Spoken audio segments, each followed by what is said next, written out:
In this episode, I'll be recapping and discussing Power Book 3, Raising Kanan, Season 1, Episode 8, The Cost of Business. Okay, so the 8th episode opens with Kanan accompanying Jukebox to the memorial service for Nicole in Manhattan. This is someone that was special to her, and having that person pass away, it's understandable that she would want to attend to say goodbye. But Nicole's parents, the mom especially, are just like not at all with that program, right? They're still holding a grudge because of the relationship between the two of them. So Jukebox showing up at the memorial, they call security pretty much to have her escorted out. She leaves, but I think it was actually pretty telling, right, that she wore a skirt, right?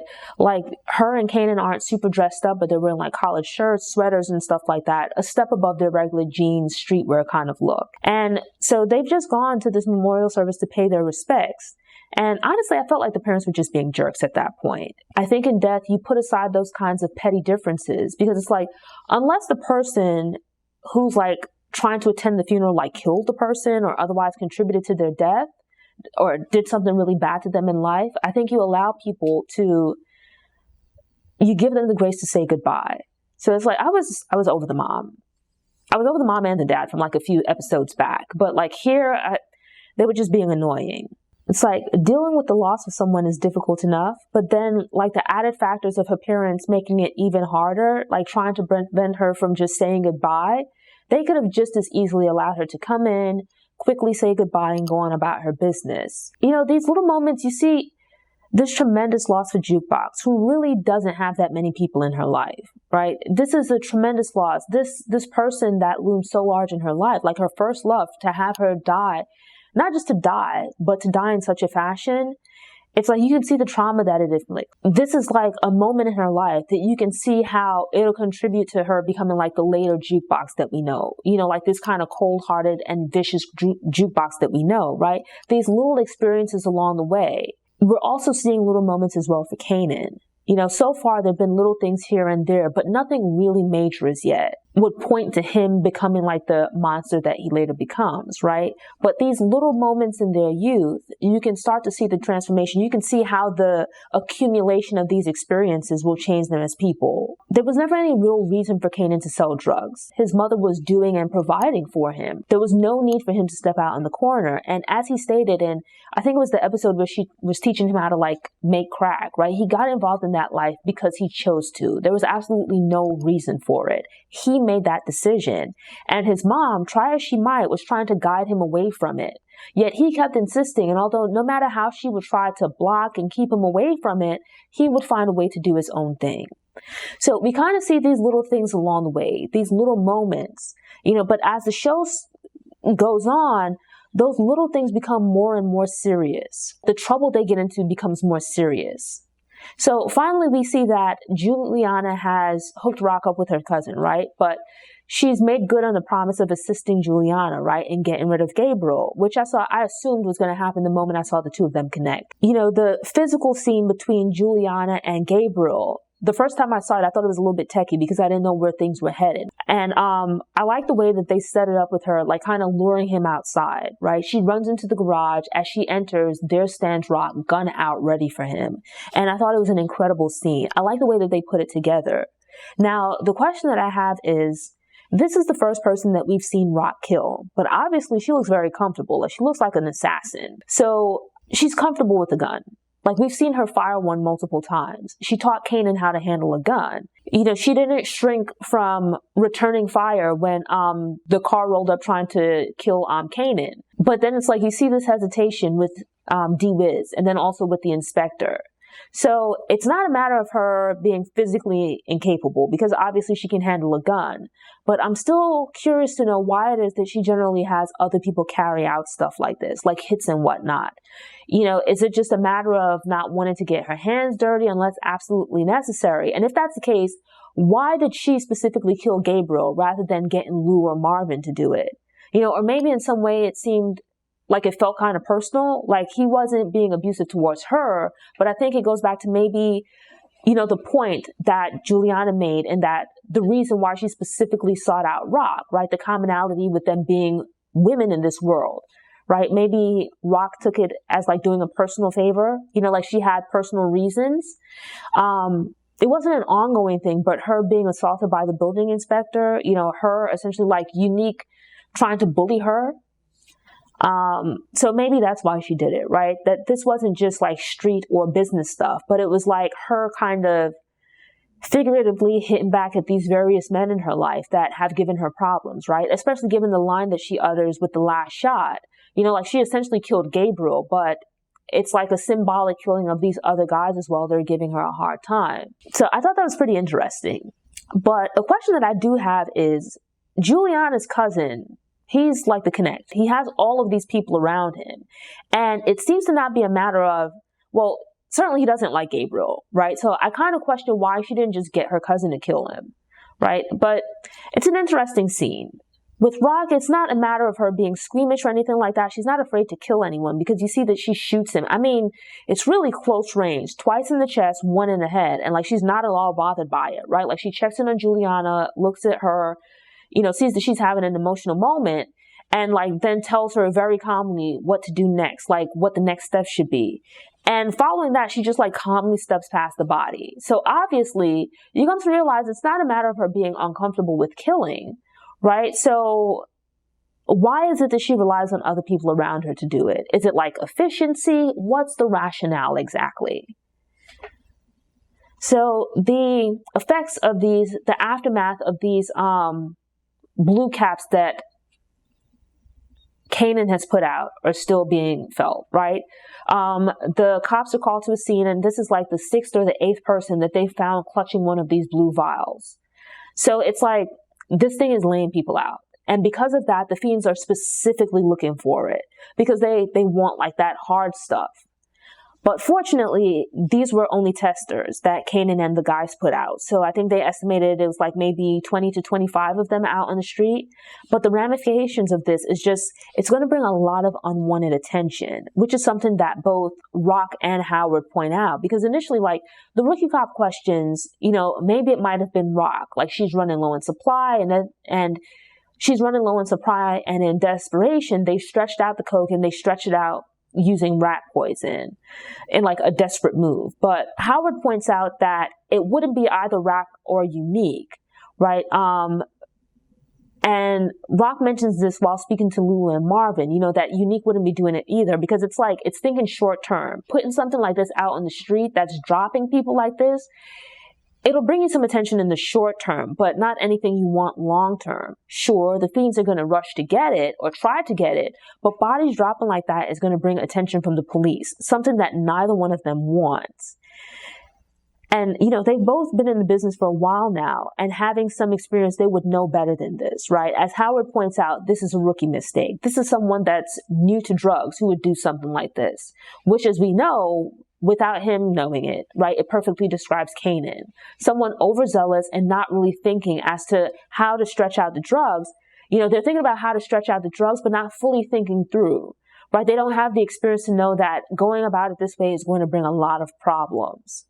So we could go to RAQ, who's having her morning status meeting with Lulu and Marvin. Lulu has heard about these blue caps. He's the one that mentions it to her, informing her about it. And surprisingly, Marvin, who usually has his ear to the street and is able to report back to them about, different things that he's heard, this is now the second time that he claims to not know about something, right? And it's something that he's involved with. So Lulu reports back about something he's learned, and Marvin suddenly somehow doesn't know. Or, he has his own version that he's heard. So if you think back to, I think it was the previous episode or the one before, where Lulu is telling RAQ about Unique having a new crew set up at the gas station near the Van Wyck, and Marvin, just kind of brushes past it, she asked Marvin if he'd heard anything about it, and he just quickly brushes past it. Oh, no, I haven't heard anything about that.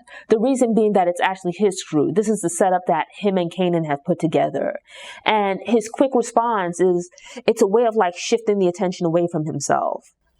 It's like the fiends are going crazy over this blue cap stuff. But meanwhile, they're still dealing with a shortage as their supply has been cut off and they haven't been able to establish a new connectors yet. So they're contemplating just shutting down for a bit until they can get properly set back up. But these blue caps are now a problem. When they Marvin claims that he's heard the blue caps are from some guy from the Bronx, right? Trying something new. He can't specify where he heard it from or anything along those lines. But this, again, is just a way of shifting attention from him and Kanan's involvement. But, that gives way to like these little comedic moments that I like. There's this exchange between him and Lulu where they start talking about deodorant, right? It's this unexpected, funny exchange. In the midst of all this drama and stuff, they take what feels like a very natural break in the conversation for them to kind of go back and forth. Like, Lulu tells Marvin that he stinks, that he smells musty. And Marvin then tells Lulu that he smells like a man is supposed to smell, that he has a masculine musk, right? Whereas Lulu smells like a woman, that, him and RAQ smell the same, that both of them wear secret. And I thought it was just like, is this funny little exchange that's so unexpected in the midst of all of this drama. So Jukebox is in mourning, right? Which is completely understandable. And it just leads to some heartbreaking scenes with her that devastating, really. Meanwhile, Kanan is being a busybody, just making things worse with these blue caps. So one of the guys that Kanan cooked up the drugs with and put him out on the street, Howard makes contact with him, finds him. And it's like they threatened him with arrest and jail time, and he immediately starts talking. He gives up the info to Howard, letting him know that Kanan was the one that... It kind of works out that rather than it being some random cop, right, Howard, he's a little bit crooked, right? He doesn't really do anything over the line, but he kind of picks and chooses which cases to pursue. He doesn't really do any work, really, right? Because he doesn't arrest anybody. I think he's accepted the reality that it is what it is in this neighborhood. So he kind of just keeps the ball in play and tries to keep things from getting too loud or rowdy. But he isn't actually out to solve any crimes, right? Like he's not out here, pounding the pavement or anything like that. The other police officer, Burke, she helps to get stuff done, because otherwise So after finding out this info, Howard tracks down RAQ. And, they have a conversation, partially about the blue caps, but then also about him being Kanan's dad. She's in her 30s, and I'm guessing he's like in his mid-40s or so. It's unclear exactly how old. But basically, when she was like 15, 16 years old, he was an undercover detective in the neighborhood, and he started pushing up on her. They had an entanglement, which resulted in Kanan. Defcon, who most people believe to be Kanan's father, it turns out he was actually gay, and she was like serving as his beard. I guess to a degree that helps to explain why she's more understanding and accepting of Jukebox, right? She doesn't quite tell her own story, but she's like dropped these little pieces along the way. She might have seen things differently when she was younger, but now being an adult, she realizes the situation for what it was, which is that he was pretty much a predator and he took advantage of her. She was underage, and regardless of whatever attention she was giving him or she was accepting from him, she was underage and could not consent. He was the adult in the situation and either should not have been pursuing her or should have put a stop to whatever attention she might have been giving him. So it's like now he's arguing semantics that, she told him that she was like 17. Meanwhile, she was like 15 or 16 at the time. I think she said she was 16 at the time. But it's like this thing of him willfully ignoring facts that he would rather not have to pay attention to. So it's like he asked her about how old Kanan was, but like years ago. Because he saw her like pushing a stroller and stuff like that and figured that it could have been his kid. When she told him that the baby was a little bit older than it would have been during the time that they were involved, he just accepted that and didn't ask any further questions. And now you find out that I'm sure she told him that she graduated from high school, but here it is that she's like carrying school books with her every day. And somehow he chose not to pay attention to that either. So it's like, it's this thing of him ignoring certain key facts when it's convenient for him, right? With regards to RAQ and Kanan. So with regards to things that would indicate her being younger than she's telling him, and then things that would indicate that this child might possibly be his. It's Kanan was like 15 now, and she would have been pregnant for 9 months before. And he's shown absolutely no interest in this kid during that time until now when he has some purpose or need for him. And it's like he only wants to meet and get to know Kanan now because of the potential for him being a donor match. He has no interest in Kanan outside of that. If it wasn't for him having leukemia and needing this transplant, Even if he found out that Kanan was his kid, there'd be no motivating factor for him to get to know him. So there's this exchange between him and RAQ where she points out that, he's kind of selfish, as in he threatens her that if she doesn't make things work out with him meeting Kanan, then he'll let everyone know that he's actually Kanan's father, that she was sleeping with him years ago. He's Kanan's father rather than DEFCON. A lot of their rep is based on the belief that DEFCON was his dad, that she was involved with him. He's one of the big time hustlers from the neighborhood, kind of like this hereditary thing, this expectation that given who his dad was and RAQ having built up a reputation for herself based on that, they're now kind of regarded as being hustling royalty in South Jamaica. But this kind of goes back to me always feeling like this RAQ person out in the street is a persona. Like there's no biological tie between DEFCON and Kanan. DEFCON was not his father. She was just like a cover for him. He played it off as Kanan being his kid because it helped to prove like his virility, right? It helped to cover that he was really gay. So like he used RAQ as his cover, and with her popping up pregnant with this baby, it fit perfectly with his image, this image he was trying to create. It would serve as proof of his manhood, his sexuality, his virility. And so here it is. You see this thing throughout the show of people having ulterior motives, different personas, and like these lies that they tell, the public face that they show to everyone, and then who they are in private, who they are in reality in their quiet moments. And so you just notice that a lot of these people, despite them being tough and all this kind of stuff out in the street, pretty much each and every one of them has some kind of secret. Each and every one of them have some kind of thing that could be perceived as a weakness, something that they wouldn't want to have get out, that they have some kind of vulnerability. It's like a little factor where it's like operating just below the surface. This ulterior motive, stuff that adds to the complexity of their story, which makes it more interesting. It helps to flesh out some of the characters. And here begins this thing now of him pretty much blackmailing RAQ, where before he was just kind of like annoyingly popping up constantly, but now that he's figured out this connection and she's kind of admitted it that, DEFCON never touched her. They never had any kind of a romantic or a sexual relationship. It sounds like he, in his own way, he was being nice and looking out for her. Like when you string these things together, if you think back to, I think it was like the second episode when she was getting ready for her date with Symphony, and she was telling Kanan about getting her start in the drug business, right? That she was sitting in the stash house. DEFCON put her in the stash when she was pregnant to teach her the game while keeping her safe at the same time.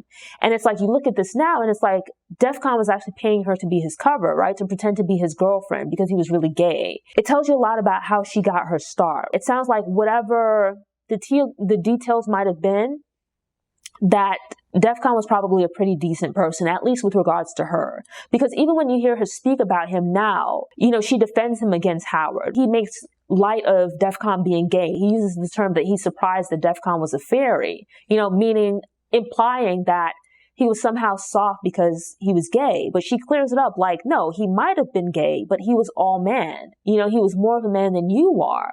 And I think that shows that regardless of whatever, she has a lot of respect for him. She still has a lot of respect for him because it sounds like however it was that this arrangement came about, that, he really looked out for her. Going back to it, I find it interesting and I'm curious to find out about, as the rest of the show unfolds, it sounds like the Thomas siblings, their childhood and upbringing was like a hot mess. Because for you to be 16 years old and you're like some drug dealer guy's beard, it's like, what's going on in your life? And where are your parents that you're able to carry on like this?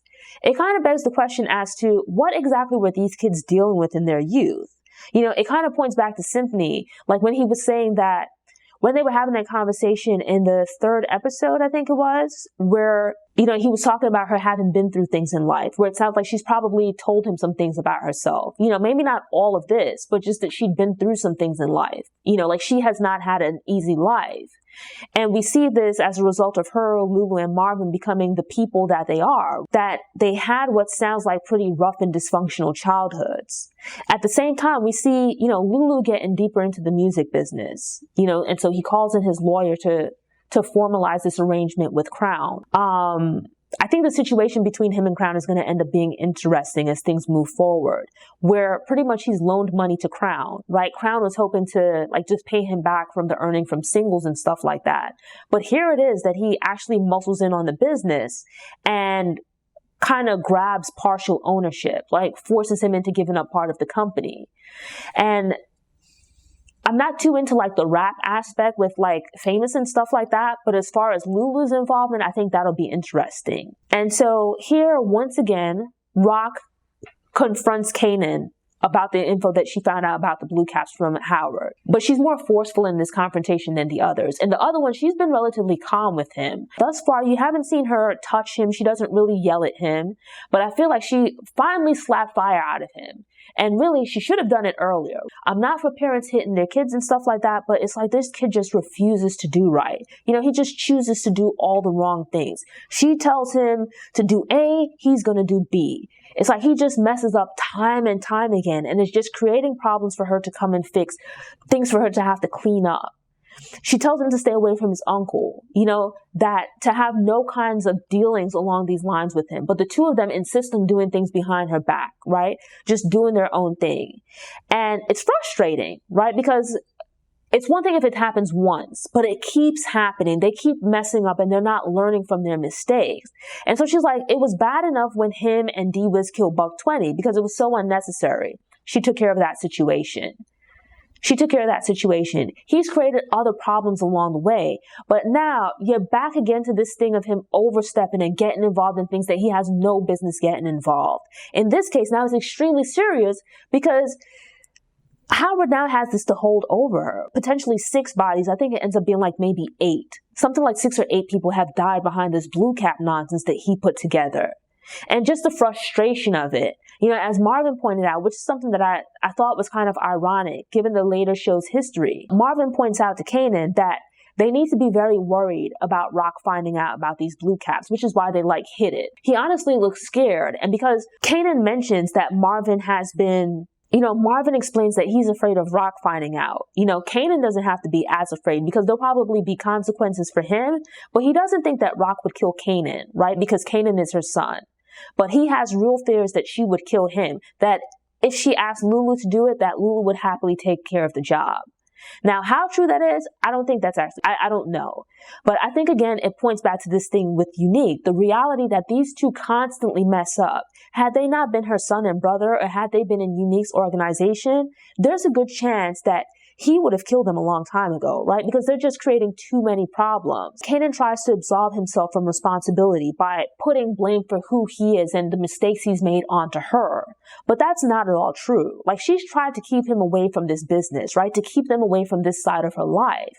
Kanan had every opportunity, every option to just go to school and be a regular teen. But he's decided time and time again to ignore her warnings and to go off in pursuit of, I don't know what his goal was or what he was trying to achieve or accomplish, but just completely ignoring her advice that he just go to school and live a different life because he's not ready. He's not prepared and he's not capable of like living this life they're living. He's ignored all of that good, solid advice. Each and every opportunity and chance she's presented for him to live a different life, to live a better life, he's rejected.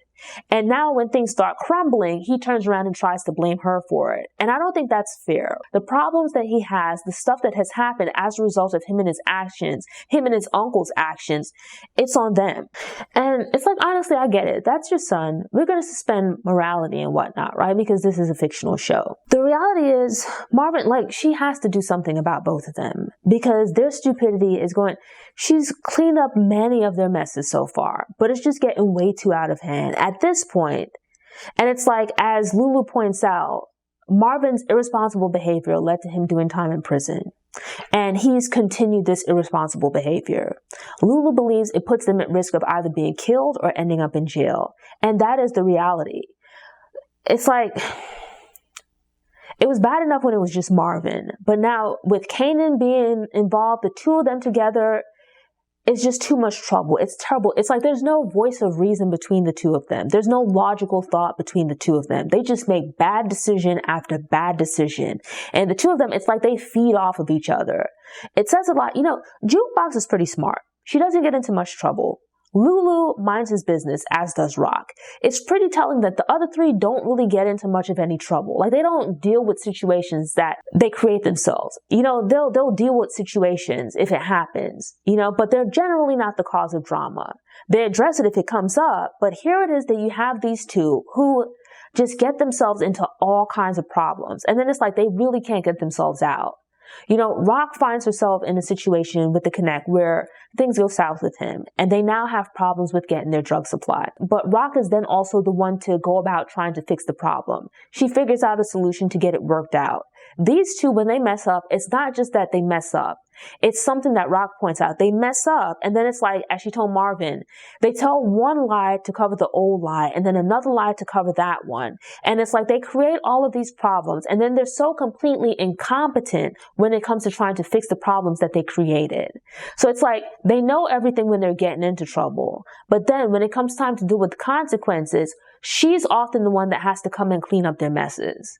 It's like she explains to Kanan. Kanan isn't thinking because he's not even operating with all of the available information. She breaks it down to him like, listen, this guy, your uncle, who you're joining forces with, who you're putting all of your faith in, despite me telling you to leave him alone, let me tell you the true story about him as to why he's in his current position.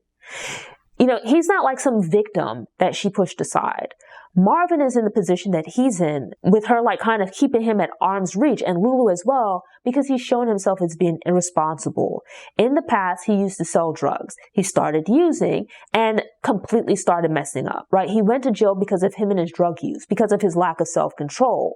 Now, knowing the full information, here you have it that this is the guy that Kanan is joining forces with. This guy who can't manage his own affairs is who Kanan is ignoring his mom's warnings about, going behind her back. And it's like, even if you look at it, there have been all of these clues along the way that RAQ was involved with D-Wiz's murder, right? But Kanan didn't pick up on any of that. Not until she tells him blatantly, like, listen, I killed your friend because the people that wanted him dead would have otherwise killed you. And it's not until she says it, right? Until the words come out of her mouth that he figures out what really happened. And it just tells you, like, how clueless this kid is, right? He thinks he knows everything, but he has absolutely no idea.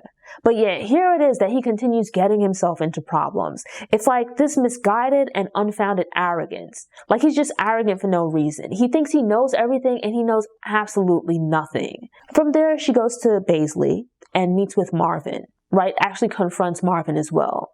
If you notice, whenever she's going to have a heated conversation with the brothers or even with Kanan, she'll send the other workers out of the room. It's important so that everyone doesn't know that Kanan was the source of the blue caps, right? It's also a way of preserving their privacy and helping Marvin to save face. So she sent the workers out of the room before engaging in conversation with him. She asked for an update on how things are, what's going on, whatnot. And while he's giving her this update, his back is turned and she picks up a piece of wood and hits him across the back with it. But it speaks to this fear that he had that she would kill him, right? Like even in that moment, she still shows a little bit of restraint with him because she's like absolutely angry with him. Because once again, it's like the time before with the stash house, he put Kanan's life at risk. And this time, he's putting Kanan's freedom at risk because Kanan could possibly, if the police choose to pursue it, they could possibly arrest him and he can be facing serious jail time. It's like, he just constantly messes up. And you can see why she expresses like her disappointment in him, that she can never rely on him to do anything or just to do anything right. He just messes up time and time again. She gives him multiple opportunities and he just can't get things right. And he explains how Kanan had a good idea with the gas station and stuff like that. So he took advantage of it. He was still being loyal. It's not like he was taking the money and keeping it for himself. He was putting that money back into the business. So this goes back to the reality. Like Marvin is well-intentioned. He just can't get things right. I think part of it is that RAQ doesn't use Marvin in the right way. As he mentions, he's not the smart strategic thinker to figure out things, right? She really needs to put him, if he's going to continue being a part of the organization, she needs to put him in positions where it's like, he just follows order and doesn't really have to think for himself. And as part of that, he absolutely cannot have anything to do with Kanan. The two of them together is just a terrible combination. And so I thought, like stepping out of the characters, right? The two actors in this scene, Mina London Brown and Patina Miller, did a really great job in the scene. Like throughout the series, there's been some pretty dramatic moments with RAQ, right? You never see her cry. And I think it goes back to like when Warrell attacks Scrappy, right? She's very matter of fact about it when she's describing the situation to Kanan, right? Kanan is worried as they're heading into dinner that like, you know, they shouldn't be out to dinner on that night. You know, it doesn't feel right with Scrappy being laid up in the hospital. But she says no. She says he understands and accepts that this is part of the game. This is part of the business, right? This is the risk that you take. And so you see that for her, you never really see her cry or fussing, you know, wondering why things are going wrong for her. She just kind of accepts all of these things as they come. I think that's also part of why she cleans up Kanan and Marvin's messes, right? And even here, it's like the first time you really see her, because of this interaction with Marvin, you can see that he's hurt. You know, like he expresses that in this scene with the building inspector when he's like, you know, talking about everyone looking at him as like, you know, the one that constantly messes up and that hurts him. You know, he wants to redeem himself. He wants to prove to everyone that he's capable, you know, that they can depend on him. But it's like just the way that he goes about trying to do that just makes the situation worse. And here it is that you have RAQ is dealing with a lot of different problems. And you see that she relies on Lulu and she relies on Marvin.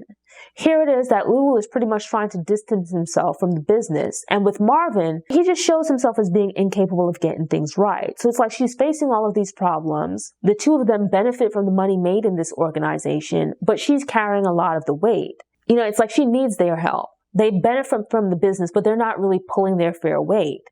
And you can kind of see that these little moments where you see it slip out, where it's like, it sounds like she feels overwhelmed, right? Like it's too much responsibility for her.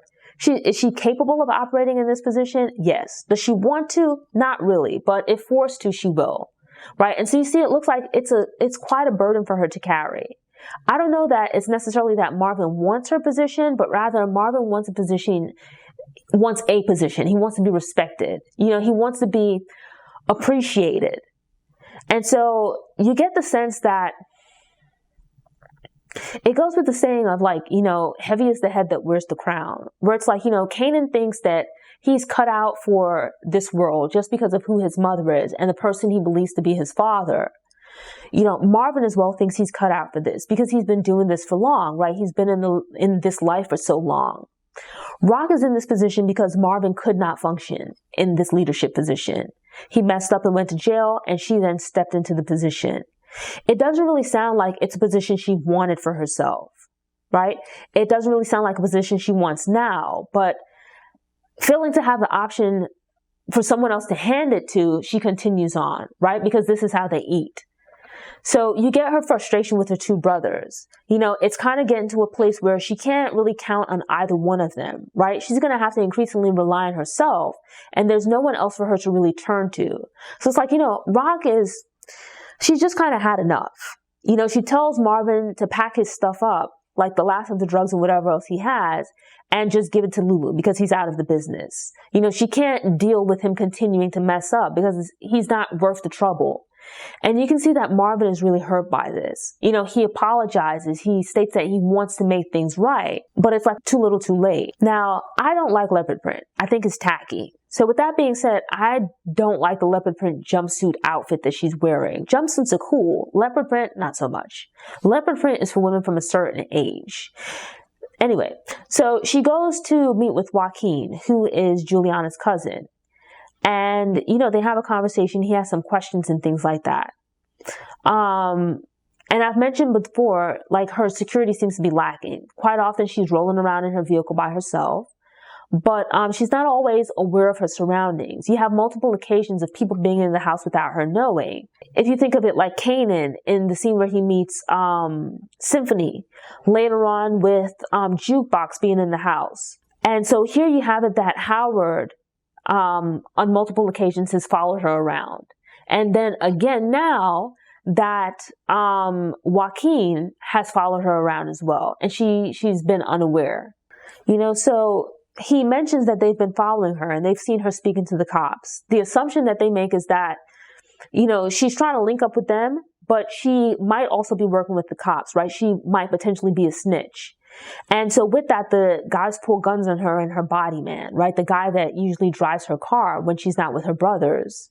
I thought it was actually pretty cool that while like this big guy is sitting in the background and you can see he gets really tense, he tightens up, RAQ is just sitting there. There's no real change in her appearance or anything along those lines.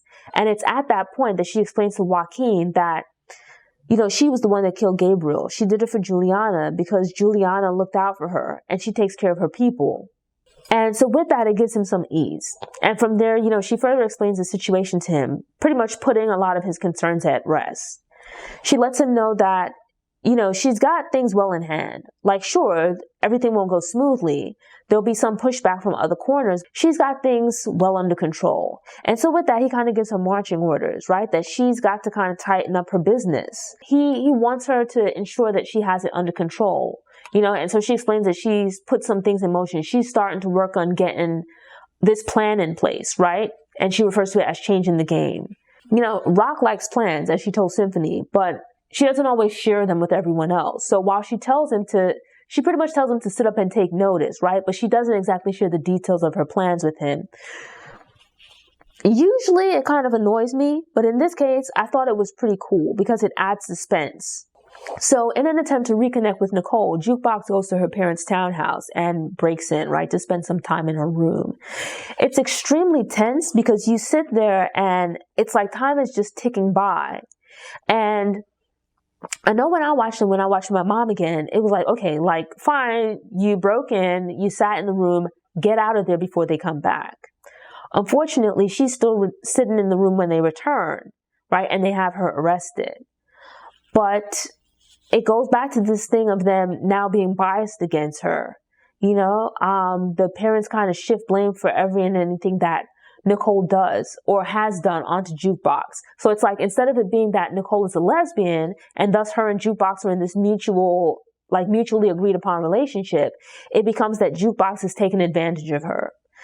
She takes drugs that unfortunately lead to her death, which is terrible, but it becomes that, Jukebox killed her. They're so concerned with keeping up appearances and what people think that they lied to her friends. And even on top of things, like I think they mentioned that they lied to the grandparents, telling them that she died from some sort of a heart condition, rather than that she OD'd on drugs. Like the mom seems to be the main one that has a problem with Nicole being a lesbian. It's less clear if the father is just less openly hostile or he's honestly less concerned. It's just a sad situation. Things just get worse, right? Jukebox finds a blue cap vial in Nicole's room and comes to the realization that the thing that killed her was these drugs, right? Kanan's bad batch. It wasn't done intentionally, but through a chain of events, they didn't cause, but they contributed to Nicole's death. So we learned that Unique meant it when he said he's willing to be ruthless. We saw him kill his homeboy, and striking back at Lulu. He intended that, he apologized for what was going to take place next because he intended to hit RAQ and her crew really hard, right? To be incredibly vicious. And here he makes good on that promise. So, Worrell and some other guys are rolling out with some big guns to go and shoot up Lou's house, right? They have firebombs and whatnot in the form of Molotov cocktails. And it goes back to this thing of RAQ not really being able to depend on her brothers anymore. Marvin, because he's just always been undependable. And Lulu now, because Lulu doesn't want to be involved with the business. So it's like she calls him because they need to start putting things in place to kind of get their affairs in order so that they can, secure this relationship with the Connect. But when she calls Lou, he's there at home and he's like planning to relax and whatnot for the evening. So when the phone rings and she's calling him about business, right, to get stuff done, he ignores the phone call. He hears her on the answering machine and just ignores it, like doesn't take the call and instead just decides that he's going to have a night off. Now, granted, potentially, if he'd gone to wherever it was that she was planning to send him, he probably could have avoided being in the fire that occurs, right? But that would have changed the story. And it so happens to have been convenient that Marvin and RAQ got into it earlier that day. And this results in Marvin being on his way to drop off the drugs and whatever else that he had to Lulu. So he pulls up out front, and Warrell and the crew were there, like, just lighting up the place, right? Lighting it on fire, shooting it up. And him showing up kind of like runs them off, right? When he makes his way into the house, Lulu has passed out seemingly from smoke inhalation, right? And so Marvin picks him up and tries to get him out to safety. Though I did find it incredibly hilarious the way that he carried him out. It's like, I wouldn't think you'd carry a grown man like that, right? He carries him like you would a small sleeping child. I don't think that Marvin would be able to pick Lulu up like that, right? Like putting Lulu over his shoulder, or like dragging him out by putting his forearms under his armpits. I could see that. But it's like the way that he carries Lulu out in his arms, I just thought it was incredibly funny, right? Like I couldn't help but to laugh. And so, the show ends with this like really serious hit on Lulu.